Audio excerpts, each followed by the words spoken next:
Kabupaten Klaten merupakan salah satu kabupaten yang berada di Jawa Tengah.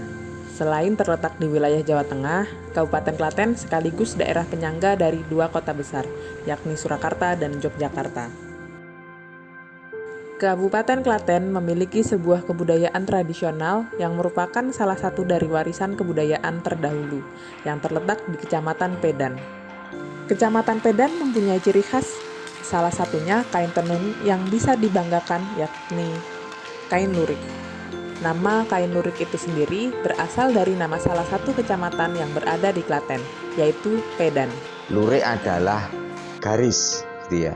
Garis yang diwarnai, di mana lurik sendiri itu sebetulnya mempunyai filosofi. Kalau lorek itu garisnya sudah besar, namun kalau lurik itu garisnya mesti kecil-kecil, tapi berwarna sesuai dengan apa yang saat ini kita bikin. Itu pengertian daripada lurik sendiri. Kalau asal muasal itu sejak zaman Mojopahit, Mas. Jadi sejak zaman Mojopahit, Kediri, ya toh. Terus akhirnya peradaban raja-raja yang ada di Jawa Tengah sama istimewa Yogyakarta. Nah, di situ memang nenek moyang kita dulu prinsipnya itu sudah bikin kain gedok gitu loh. Pakai tenun gedok itu. Perjalanan lurik ke sini gitu ya. Saya mengutip daripada bapak saya karena saya generasi ketiga ya. Dari mbah saya, bapak, terus saya. Nah, kalau peradaban dari sini dibawa oleh Pak Suhardi. Nah, Pak Suhardi ini lulusan ITT Bandung. Dia saat kelas Belanda itu di Jawa Tengah sini itu mengajarkan sama kita ini bahwa ini loh ada teknologi baru gitu kan, karena dia sekolah di Bandung, teknologi baru. Nah, akhirnya belilah yang namanya ATBM itu. Tahap awal adalah proses pencelupan warna benang sesuai dengan pola atau warna yang diinginkan. Sekarang kebanyakan pakai sintetis, Mas. Jadi kayak bejana, jadi kayak indantrin, kayak remasol, itu lebih cerah, lebih cepat begitu. Selanjutnya, benang yang telah dicelup pewarna sebanyak 3 kali, kemudian diperas lalu dijemur hingga kering. Ada yang namanya high class itu sutra, Mas. Yang pertama, yang kedua mercerized katun. Jadi benang katun yang di mercerized. Lalu yang ketiga, grade yang ketiga itu katun biasa. Grade yang keempat itu TC, tetron katun. Tahap mengikal benang yaitu proses penggulungan benang supaya lebih rapi dan mudah untuk ditenun. Para pekerja menggunakan mesin yang disebut mesin skir. Dibutuhkan sekitar 2.100 helai benang untuk menghasilkan satu motif tertentu kain lurik selebar 70 sampai 90 cm. Setelah motif dasar ditata pada alat skir, kemudian pindahkan benang ke alat tenunan dengan memasukkan benang satu persatu ke alat serupa sisir pada alat tenun. Ya, kalau tumbar pecah itu biasanya kan untuk mitoni ya. Kijing miring itu biasanya untuk perang. Lalu ada yang namanya sapit yuyu. Nah, sapit yuyu itu untuk juga istilahnya prajurit perang. Dia itu mempunyai filosofi itu kuat sekali di dalam satu kehidupannya. Kenapa? Kalau saya itu pakai sapit yuyu, ketika saya perang pasti menang. Begitu loh.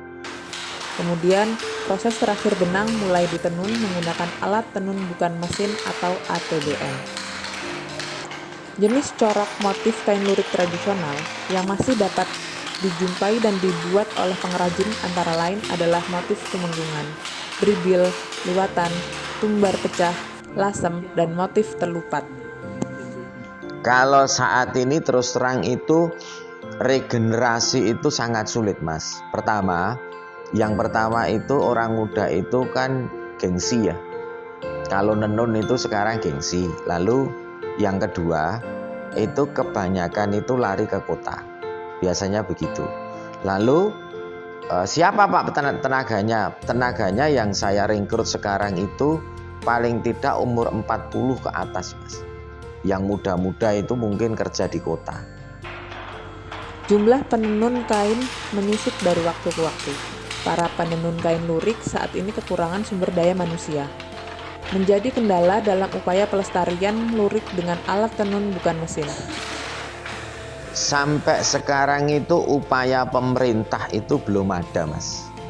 Maaf, bukan saya itu menyinggung pemerintah, namun untuk campur tangan itu pemerintah untuk tradisional ini ya, yang sebetulnya harus diuri-uri kabudayanya ini kelihatannya hanya setengah-setengah.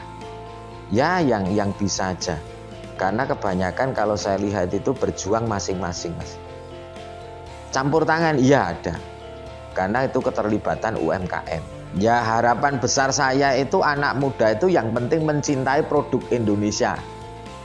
Artinya bahwa bangsa ini membutuhkan kalian-kalian untuk mencintai. Bukan istilahnya kalau saya tidak bikinan Amerika, Jerman atau apa saya bangga. Enggak, Indonesia pun itu bisa dibanggakan.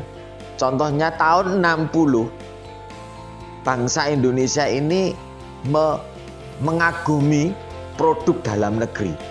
Makanya untuk generasi-generasi yang akan datang, cintailah produk dalam negeri dulu.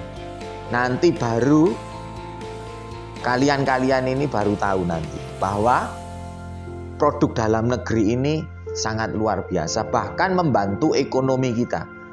Karena dari kita untuk kita gitu. Berbagai upaya dilakukan pengusaha lurik agar warisan lokal tersebut tetap eksis dan tidak punah. Upaya tersebut kurang maksimal karena lagi-lagi tenaga muda kurang tertarik dengan tenun ATBM.